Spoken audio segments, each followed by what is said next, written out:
ಪ್ರಿಯ ವೀಕ್ಷಕರೇ, ಬೆಳಗಾವಿದಾಗ ಒಬ್ಬರು ಕಂಡಕ್ಟರ್ ನಂಗೆ ಮರಾಠಿ ಬರಂಗಿಲ್ಲಪ್ಪ ಕನ್ನಡ ಮಾತಾಡೋ ಅಂದಿದ್ದಕ್ಕೆ ಅವರಿಗೆ 4 ಜನ ಸೇರಿ ಹೊಡೆದಾರ. ಮೊದ್ಲು ಈ ವಿಡಿಯೋ ನೋಡ್ಕೊಂಬರ್ರಿ, ಈ ಹೊಲಸು ಮುಸುಡಿಗಳಲ್ಲ ನೋಡ್ಕೊಂಬರ್ರಿ.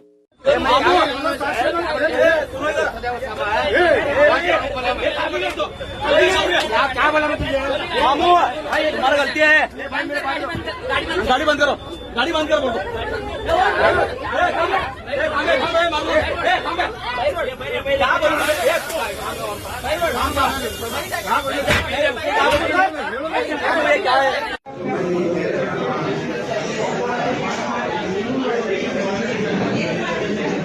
ಪ್ರಿಯ ವೀಕ್ಷಕರೇ, ನೋಡಿದ್ರಲ್ಲ ಪಾಪ ಅವ್ರ ವಯಸ್ಸು ಎಷ್ಟಾಗೈತೆ ನೋಡ್ರಿ. ಅಪ್ಪನ ಸಮ ಅದಾರ ಅವ್ರಿಗೆ ಈ 4 ಜನ ಸೇರಿ ಹೊಡಿತಾರ.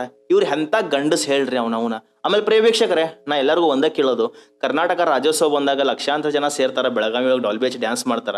ಆದ್ರೆ ಇಂಥ ಘಟನೆಗಳು ನಡೆದಾಗ ಎಲ್ಲರೂ ಎಲ್ಲಿ ಹೋಗ್ತಾರ? ಯಾಕೆ ಎಲ್ಲರೂ ಒಂದಾಗಂಗಿಲ್ಲ, ಒಗ್ಗಟ್ಟಾಗಿಲ್ಲ? ಅದ ಬೇರೆ ಕಮ್ಯುನಿಟಿದವ್ರಿಗೆ ಏನಾದ್ರು ಅಂದ್ರೆ ಅವ್ರು ಹೆಂಗೆ ಒಗ್ಗಟ್ಟಾಗ್ತಾರ ನೋಡ್ರಿ.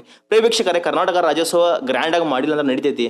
ಆದ್ರೆ ಇಂಥ ನನ್ನ ಮಕ್ಕಳಿಗೆ ಬುದ್ಧಿ ಕಲಿಸ್ಬೇಕಂದ್ರೆ ಎಲ್ಲರೂ ಒಗ್ಗಟ್ಟಿರಬೇಕು.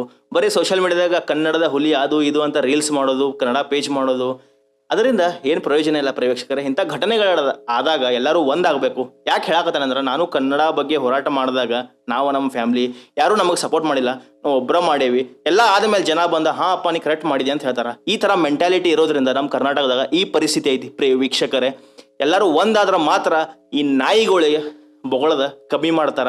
ಪ್ರಿಯ ವೀಕ್ಷಕರೇ, ನಾ ಹೇಳಿದ್ ಕರೆಕ್ಟ್ ಐತಲ್ಲ? ಜೈ ಹಿಂದ್, ಜೈ ಕರ್ನಾಟಕ ಮಾತೆ.